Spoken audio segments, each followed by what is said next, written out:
ప్రభునందు కూడొచ్చిన అందరికీ క్రీస్తునామంలో వందనాలు తెలియజేస్తున్నాను. తండ్రి అయిన దేవుడు మరోసారి మనమందరము కూడా ఆయన సన్నిధిని కలుసుకుని ఆనందిస్తూ ఆరాధించే అవకాశం కలిగజేసినందుకు దేవునికి స్తుతులు అర్పించుకుని వాక్యంలోకి వెళ్దాం, ప్రార్థన చేసుకుందాం. పరమందువాసుడైన మా ప్రియ పరలోకపు తండ్రి, నేను మీ ఘనమైన శ్రేష్టమైన నామమునకు కృతజ్ఞతాస్తుతులు అర్పిస్తున్నాము. ఈ ప్రభువులోనైనా మరోసారి నేను నీ సన్నిధిని మేమందరం కలుసుకుని నిన్ను ఆత్మతో సత్యముతో ఆరాధించే అవకాశం ఇచ్చినందుకు కృతజ్ఞతలు తండ్రి. నేను మిమ్మల్ని మహిమపరిచి నీ వాక్యాన్ని మేము స్వీకరించుటకు సిద్ధపడుచున్నాము. దాన్ని బట్టి మేమందరము మేలు పొందులాగిన, అలాగే తండ్రి ఆత్మీయంగా బలపడేలాగిన, ఒకరికొకరం ప్రోత్సహింపబడేలాగిన నీ సహాయాన్ని కోరుచున్నాం. నేను బోధించిన మానవ జ్ఞానమును మరుగుపరిచి మీ శక్తి కలిగిన పరిశుద్ధమైన జ్ఞానమును బయలుపరుచుకుని మీరు మహిమనందుమని ఘనత మహిమ ప్రభావములు మీకే ఆపాదిస్తూ యేసు నామములో ఈ ప్రార్థన అడుగుచున్నాము తండ్రి, ఆమేన్. రోమీయులకు రాసిన పత్రిక 2వ అధ్యాయంలో ఉండే మొదటి భాగాన్ని ఈ దినంలో ఆలోచన చేయడానికి ప్రయత్నం చేద్దాం అందరం కలిసి. గత వారంలో 1వ అధ్యాయంలో ఉన్న 2వ అంశాన్ని చూసాము. 2వ అధ్యాయం ఉండే మొదటి భాగాన్ని చదవడానికి మనము ప్రయత్నం చేద్దాం. అందులో ఉండే వాక్యాన్ని స్వీకరించడానికి మనము సిద్ధపడదాం. చదువుతున్నాను, 1వ వచనం నుండి చదువుతున్నాను. కాబట్టి తీర్పు తీర్చు మనుషుడా, నీవెవడువైనను సరే నిరుత్తరుడువైనావు. దేని విషయంలో ఎదుటివానికి తీర్పు తీర్చుచున్నావో దాని విషయంలో నీవే నేరస్తుడు అని తీర్పు తీర్చుకొనిచున్నావు. ఏలయనగా తీర్పు తీర్చు నీవును అట్టి కార్యములే చేస్తున్నావు కావా? అట్టి కార్యములు చేయవారి మీద దేవుని యొక్క తీర్పు సత్యమును అనుసరించినదే అని ఎరుగుదుము. తీర్పును గుర్చిన వర్తమానము క్లుప్తముగా అక్కడ ఆయన మాట్లాడుతూ అన్నాడు. రోమాలో ఉండే క్రైస్తవులతో మాట్లాడుతూ ఈ మాటలు మాట్లాడుతున్నారు. 1వ అధ్యాయము మనమంతా చదివితే అన్యులు పాపులు అనే అంశం అక్కడ మనకి బయలుపరచబడుతుంది. 2వ అధ్యాయం కూడా అంతా మనం క్షుణ్ణంగా చదివితే ఇక్కడ యూదులు పాపులనే అంశము ఇక్కడ కనిపిస్తూ ఉంది. అలాగే 3వ అధ్యాయం చదివితే మనము అంతాను ఎవరు లేరు, అందరూ పాపులే అన్నది తెలుస్తుంది. తర్వాత దేవుని యొక్క రక్షణ పథకం ఎలాగన్నది దాని నుంచి విడుదల పొందిందని మనకి చూపిస్తూ ఉంటాడు. 2వ అధ్యాయంలో చదివిన ఈ భాగంలో మనం ఆలోచిద్దాం. తీర్పు అంటుండగానే అని వినగానే చాలామంది క్రైస్తవులము ఏమనుకుంటామంటే మనము తీర్పు తీర్చకూడదు, దేవుడు చెప్పాడు కదా అని మనం అంటుంటాం. అది ముమ్మాటికి రైట్, దేవుడు తీర్పు తీర్చొద్దన్నాడు. అయితే తప్పు ఒప్పులను తెలియజేయవలసినటువంటి బాధ్యత దేవుడు నిజ క్రైస్తవుల మీద పెట్టాడు. తప్పు ఒప్పులను తెలియపరచవలసిన బాధ్యత. కొరింథీయులకు రాసిన పత్రిక 6వ అధ్యాయంలో కూడా 5వ వచనం చదువుకుంటూ వెళుతుంటే అని అంటాడు, ఈ జీవన సంబంధమైన పరిస్థితుల గురించి మరి ముఖ్యంగా తీర్పు తీర్చుకోవచ్చును కదా అని మాట్లాడతాడు ఆయన. అక్కడ ఇదే పౌలు అక్కడ మాట్లాడుతూ ఆ మాటలు మాట్లాడుతున్నాడు. ఒకసారి మనము ఆలోచన చేసి ఒక కొలిక్కి రావడానికి ప్రయత్నం చేద్దాం ఈ కొద్ది నిమిషాల్లో. తీర్పు తీర్చేటప్పుడట నీవు ఎవ్వడమైనా సరే నిరుత్తరుడు అయినావు. కారణం ఏంటంటే నీవు కూడా అలాంటి కార్యాలనే చేస్తున్నావు కాబట్టి నీవు చెప్పడానికి ఏమీ లేదు. ఏమని మంచి చెడులను విభజించు, ఇలా ఉండు అలా ఉండని నువ్వు చెప్పగలవు? చెప్పలేవు.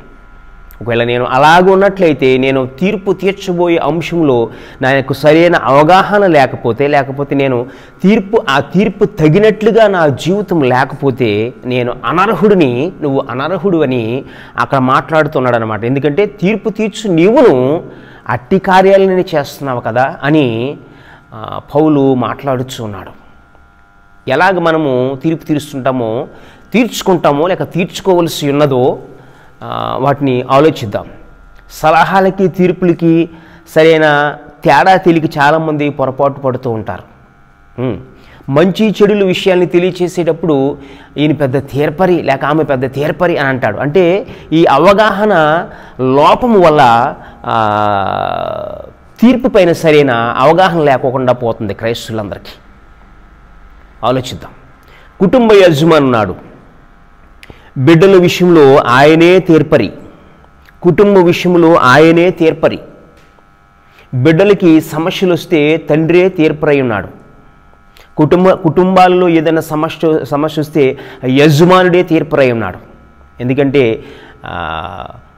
ఈ జీవన సంబంధమైన వాటిలో సరైన అవగాహనకు వచ్చి ఒక కొలిక్కి రావాల్సినటువంటి బాధ్యత నీ మీదే నా మీదే పెట్టాడు దేవుడు.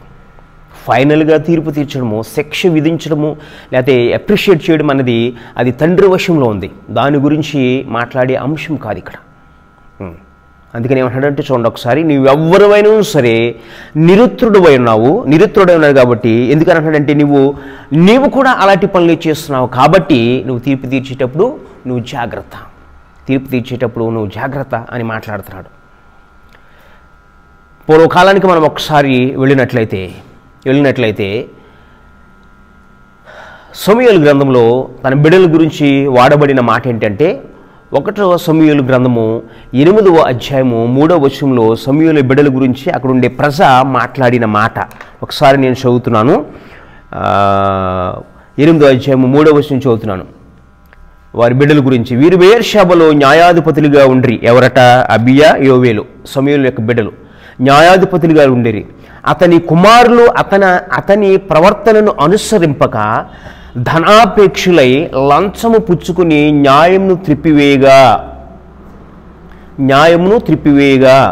ఇశ్రాయేలు పెద్దలందరూ కూడి రామాలో సమూయేలు వద్దకు వచ్చి, చిత్తగించుము, నీవు వృద్ధుడవు, నీ కుమారులు నీ ప్రవర్తన వంటి ప్రవర్తన గలవారు కారు అని మాట్లాడారు. ఇక్కడ 3వ వచనంలో మాట్లాడిన మాట ఏంటంటే, లంచము పుచ్చుకుని న్యాయాన్ని మార్చేసినట్లుగా కనబడుతుంది. అంటే న్యాయమూర్తులుగా ఉండేవాళ్ళు, న్యాయాధిపతులుగా ఉండేవాళ్ళు సరిగా లేరు అని అక్కడ తెలియపరుస్తూ ఉన్నారు సమూయేలుతోటి అక్కడ ఉండే ప్రజలందరూ కూడా.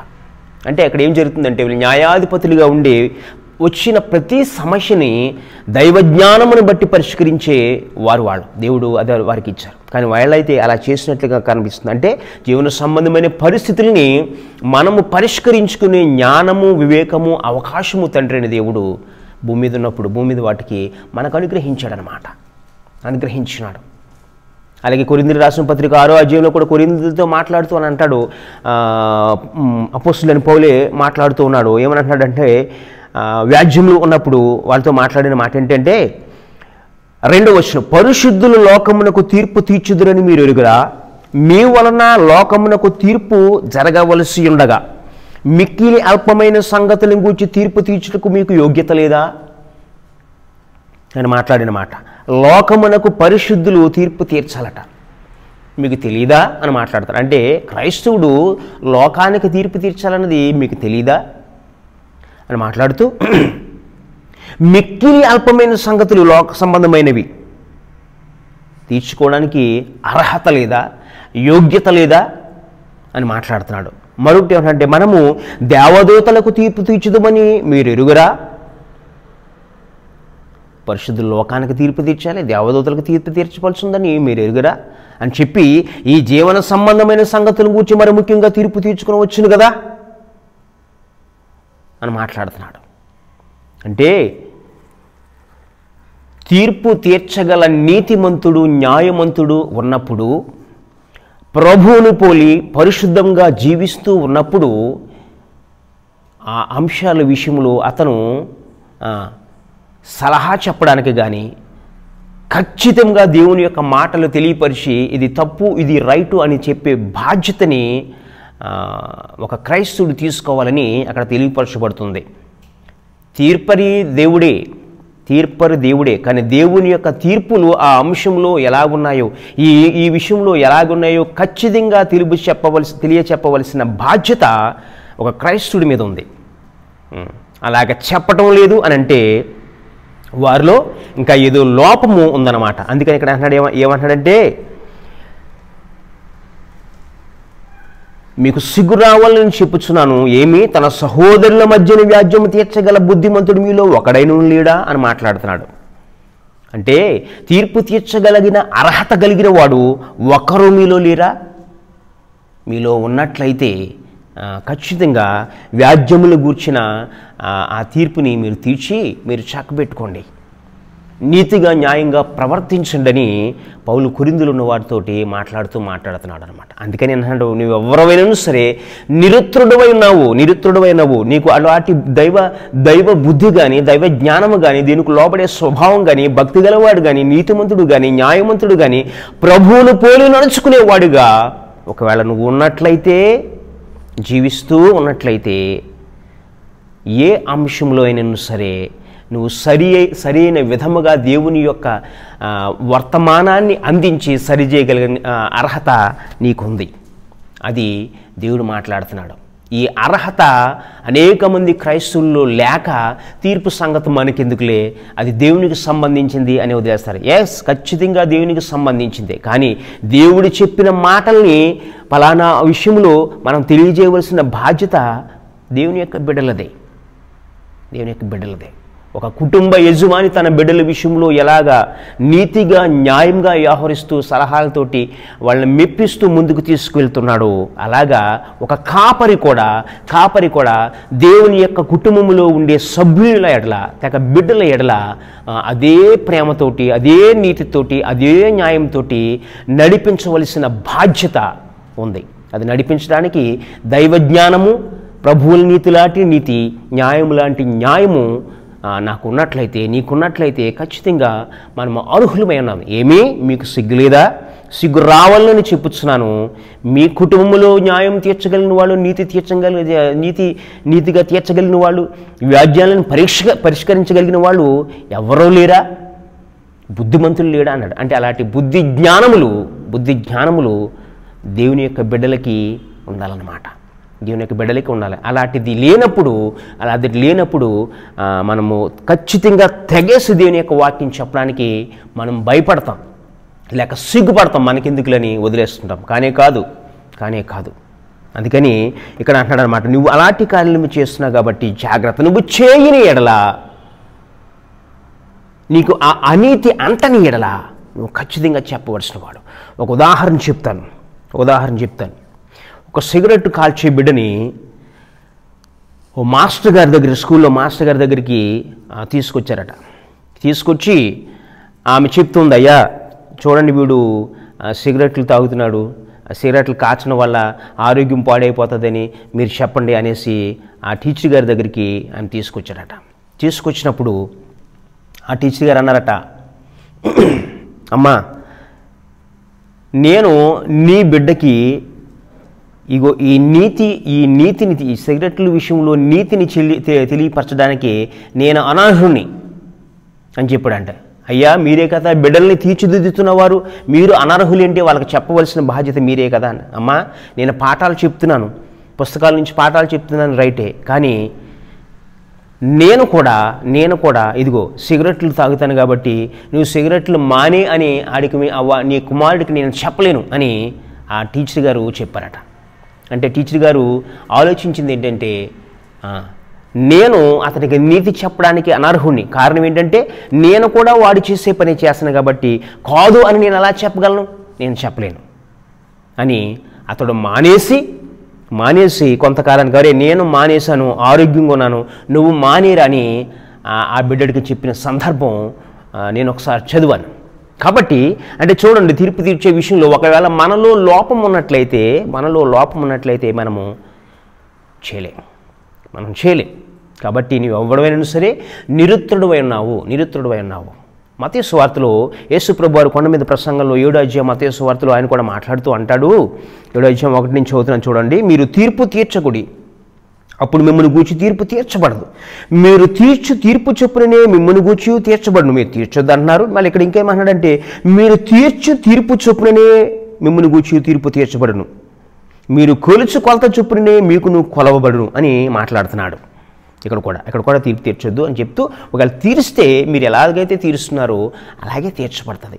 ఏ కొలతతో కొలుస్తున్నారో అదే కొలతతో కొలవబడుతుంది. కాబట్టి నీతి న్యాయములు, పరిశుద్ధమైన ప్రభు యొక్క ప్రవర్తన, బుద్ధి జ్ఞానములు ఒక తీర్పు తీర్చే వ్యక్తికి అవసరం అన్నమాట.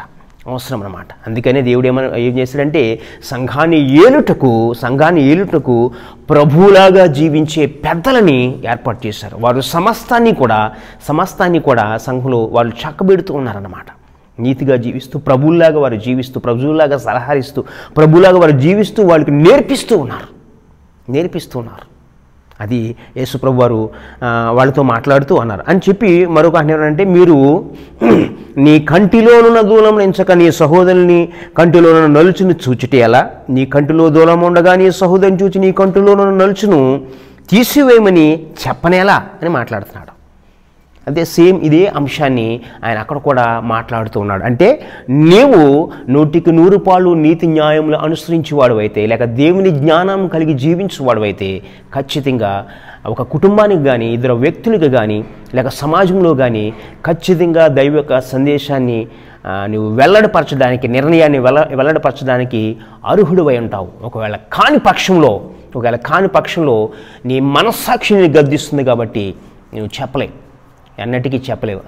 అలాగా చెప్పలేని వాళ్ళే తప్పించుకోవడానికి ఏమంటారంటే దేవుని మీదకు తోసేస్తారు. ఎందుకంటే సరిగా లేరు కాబట్టి, నీతిగా లేరు కాబట్టి, న్యాయంగా లేరు కాబట్టి దేవుని మీద అది దేవుడి తీర్పులన్నీ దేవుని వశమండి, మనమెవరమండి అంటాడు. ఎస్, అదొకటి పట్టుకుని అలాగే వ్యవహరిస్తూ ఉంటాం. కానే కాదు. అనేకమైన సార్లు మనము ఇలా జీవిస్తున్నప్పుడు మనలో ఉండేవాడు మనల్ని ఒకసారి ఆయన హెచ్చరిస్తూ ఉంటాడట. 2వ అధ్యాయంలోనే మనం ఒకసారి మనం చూసినట్లయితే రోమపత్రిక 2వ అధ్యాయంలోనూ ఒకసారి చూడండి. ఇలాగుండే వాళ్ళ పైనట దేవుని యొక్క తీర్పు దేవుని యొక్క వాక్యాన్ని అనుసరించింది, అంటే సత్యాన్ని అనుసరించింది అయ్యే ఉంటుంది. అంటే ముందు చెప్పిన విధంగానే ఉంటుంది, వేరే కొత్తగా ఏముండదు. ఏమైతే చెప్తున్నాడో వాటి ప్రకారంగానే ఉంటుంది. అట్టి కార్యము చేయవారి తీర్పు తీర్చు వాటిని చేయించిన మనుషుడా, నీవు దేవుని తీర్పును తప్పించుకుందువని అనుకుందువా?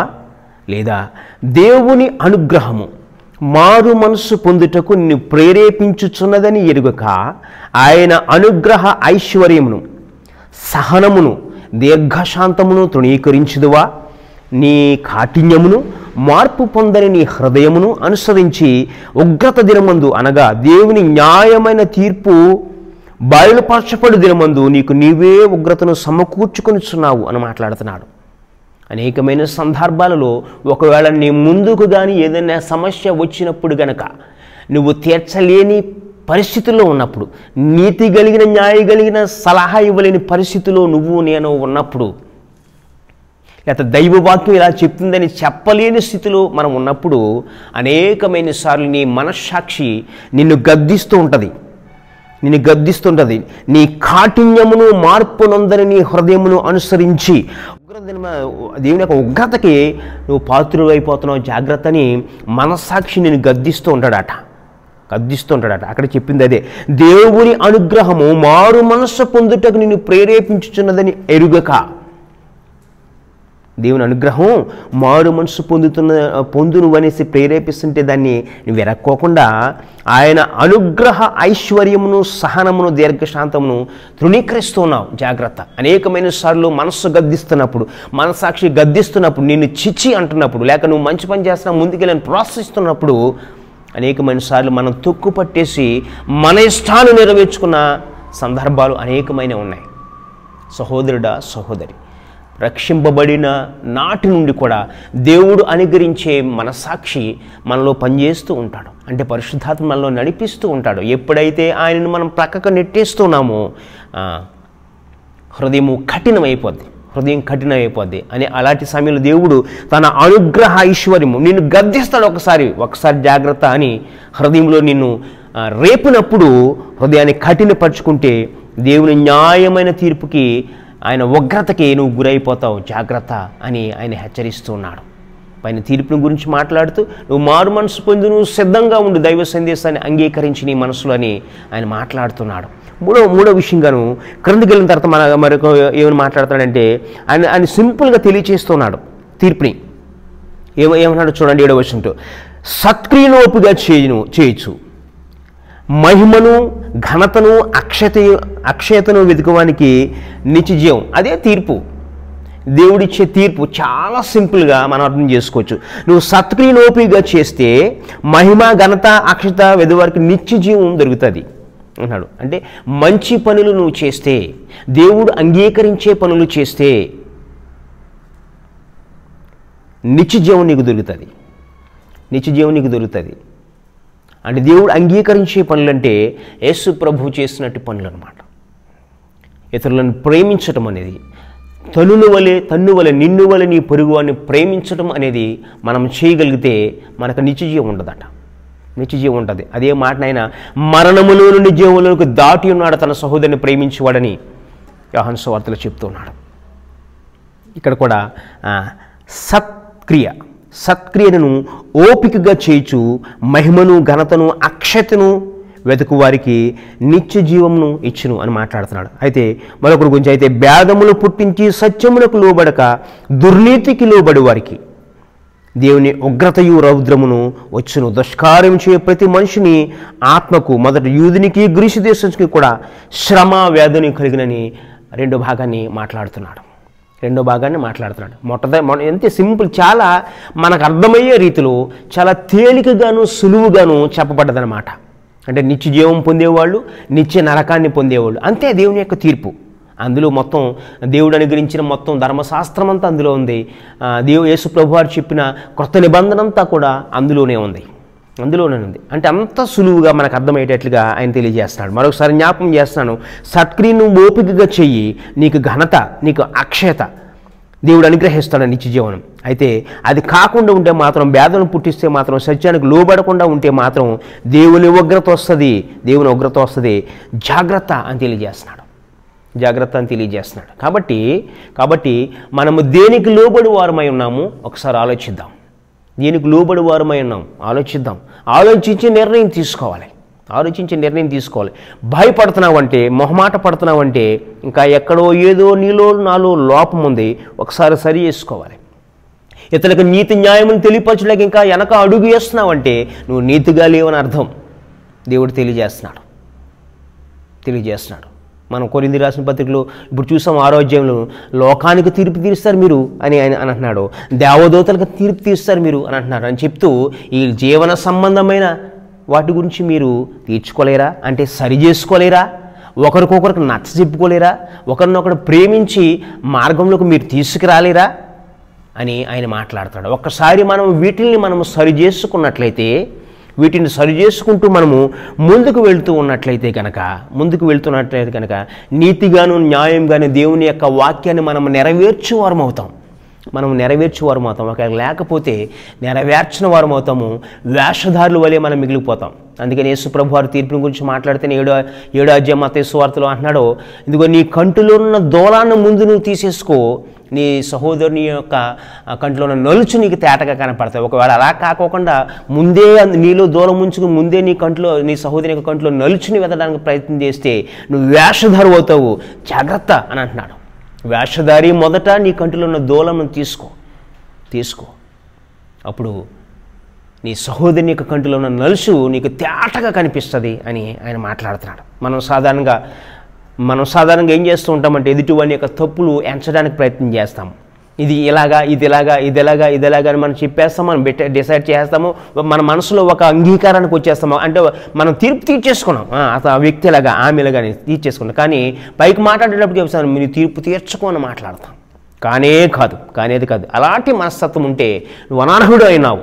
ఉన్నది ఉన్నట్లుగా ప్రభువు వలె, అపోస్తుల వలె, ఆదిమ క్రైస్తవు వలె మాట్లాడగలిగిన స్థితి, మాట్లాడగలిగిన నీతి, మాట్లాడగలిగిన న్యాయము, లేక మాట్లాడగలిగిన ఆ దైవ సందేశం, ఆ వాక్యము నీలోను నాలోను ఉంటే మనం దేనినైనా సరి చేసుకుని ముందుకు సాగలము. ఒకవేళ భయపడుతూ ఉంటే, అలా లేకపోతే భయపడతాము, దేనిని సరి చేయడం మనము కూడా సరి చెప్పుకోలేని వారిగా మనం ఉంటాం. సహోదరుడా, సహోదరి, అలాగ మాత్రం కానే కాదు. ఇప్పుడు చెప్పిన మనం చదివిన వాక్య భాగాన్ని బట్టి ఏమంటాడంటే, నీవు అట్టి కార్యాలు మీరు చేర్చున్నావు కాబట్టి నీకు కూడా తీర్పు తీర్చబడుతుంది. నువ్వు జాగ్రత్త. దేవుని యొక్క వాక్యము నీలోను నాలోను ఉన్నట్లయితే, పరిశుద్ధాత్ముడు నీలోను నాలోను పనిచేస్తుంటే నీతిగాను న్యాయంగాను మనం ప్రవర్తించగలం. ఒకవేళ లేకపోతే గనక మనము తీర్పులోకి వస్తాం. అనాది కాలము నుండి జరుగుతూ వస్తున్న అనేకమైన కార్యములకు ఆదిమ సంఘంలో చూస్తాం, సంఘబద్ధలు వచ్చిన సమస్యనల్లా కూడా నీతిగా న్యాయముగా పరిష్కరించారు. క్రైస్తవుల జీవితాల్లో, క్రైస్తవుల యొక్క కుటుంబాలు, క్రైస్తవుల యొక్క సంఘాలలో చక్కగా పరిష్కరించారు. దానికి వారు లోబడి ఉన్నారు పరిష్కారానికి. నీలోనూ నాలోనూ ఒకవేళ అది కొరువడితే మాత్రం ఇది జరగని పని. కాబట్టి సత్క్రియలను మనం ఓపికగా చేద్దాం, నిత్య జీవాన్ని పొందుతాం. అంటే తీర్పులోనికి రాకుండా ఉందాం. ఒకవేళ లేకపోతే మాత్రం నువ్వు నేను తీర్పులోకి వచ్చే అవకాశం ఉంటుంది. ఆదివారం మనం ప్రతి ఒక్కరము కూడా ప్రభు యొక్క బలలో పాలు పొందుతూ ఉంటాము. అక్కడ మనలను మనమే విమర్శించుకుని ఎడల తీర్పు పొందకపోదుము అనే ఒక మాట మనకి కనిపిస్తుంది. అంటే ప్రభు బల దగ్గరికి వచ్చి మనం విమర్శించుకుని పరీక్షించుకొని తీసుకోవాలి ఆ రొట్టె ద్రాక్షరసాన్ని అని పౌలు చెప్పిన మాటలను మనం ఒక్కసారి ఈ సమయం ముందు జ్ఞాపకం చేసుకుంటే అదే సమయంలో నీ హృదయమే గొప్ప న్యాయస్థానమై ఉంది. నువ్వే న్యాయవాదివై ఉన్నావు, నువ్వే న్యాయమూర్తివై ఉన్నావు. ఎందుకంటే పరిశుద్ధమైన రక్తము ప్రభు యొక్క బలి అక్కడ నీకు తేటతెల్లంగా కనిపిస్తుంటుంది. పరలోకమందున్న దేవుడు దాన్ని చూస్తూ ఉన్నాడు. అక్కడ నీ హృదయం తెరవబడి అక్కడ ఉన్నది. అందుకని అంటున్నాడు, నిన్ను నీవే విమర్శించుకుంటే ఆఖరిన జరగబోయే ఆ తీర్పులోకి నువ్వు రావు అని నీతిగా న్యాయంగా విమర్శించుకోవడానికి దేవుడు నీకు అవకాశం ఇచ్చాడు. వేరొకరు విమర్శించే అవకాశం లేదు, వేరొకరు తీర్పు తీర్చే అవకాశం లేదు. నీ హృదయాన్ని నీకు నువ్వే తీర్చుకో అని అక్కడ చెప్పబడుతోంది. ఎంతటి భాగ్యాన్ని తండ్రి అని దేవుడు ఇస్తూ ఉన్నాడో ఒకసారి చూడండి.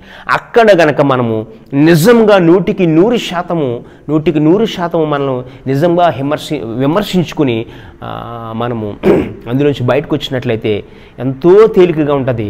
ఇతరుల పరిశుద్ధమైన స్వభావము, నీతి కలిగిన న్యాయ కలిగిన జీవితాన్ని మనము బోధించగలము, మనం సరిచేయగలము. ఒకవేళ లేకపోయినట్లయితే నీలోనూ నాలోనూ ఉండే మనసాక్షి మనల్ని వెనక లాగుతూ ఉంటుంది. కాబట్టి తీర్పు తీర్చొద్దు అంటే వాక్యాన్ని చెప్పొద్దు, ఎవరికి మంచి తెలియదు చెప్పొద్దు అని పరోక్షంగా తెలియపరిచేవాళ్ళం అవుతాం. కాబట్టి అది కాదు. నువ్వు తీర్చవలసినట్లయితే ఖచ్చితంగా నువ్వు ఆ పని చెయ్యి. అంటే దేవుని యొక్క వాక్యము ఈ విషయంలో ఇది తెలియజేస్తుంది. తీర్పలను మనం కాదు, దేవుని యొక్క వాక్యము ఇదిగో ఈ విషయంలో, ఈ తప్పు విషయంలో ఎలా తీర్పు చెప్తున్నాడు న్యాయాన్ని, లేక ఈ మంచి విషయంలో ఎలా చెప్తూ ఉన్నాడు ఈ నీతిని అని చెప్పడానికి నువ్వు అర్హుడివి. అవి కూడా చెప్పడానికి నీ మనస్సాక్షి నా మనస్సాక్షి గద్దిస్తుంటే లోపముంటే సరి చేసుకో.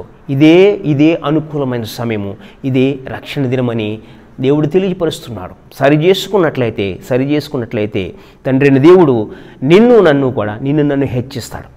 అది సత్క్రియ అవుతుంది, నిత్య జీవం పొందే అవకాశాన్ని కలిగజేస్తుంది. లేకపోతే నిత్య నరకానికి అనగా విరోధులను దహించబోయే అగ్ని కొరకు ఎదురు చూడవలసిన పరిస్థితి ఏర్పడుతుంది. కాబట్టి సహోదరుడా, సహోదరి, ఈ నా మాటలు విన్న మీరందరూ కూడా ఒక్కసారి హృదయమందు దీన్ని ఆలోచించి అనేకమైన సందర్భాల్లో మనం చేసిన పొరపాట్లను సరి చేసుకుని దేవుని యొద్ద వేడుకొని ఆ ప్రశాంతమైన జీవితాన్ని గడపడానికి ప్రయత్నించేద్దాం. ఈ వాక్యం మన అందరి హృదయంలో కూడా ఫలించాలని మనస్ఫూర్తిగా కోరుకుంటున్నాను. ప్రార్థన చేసి నేను వాక్యాన్ని ముగిస్తాను.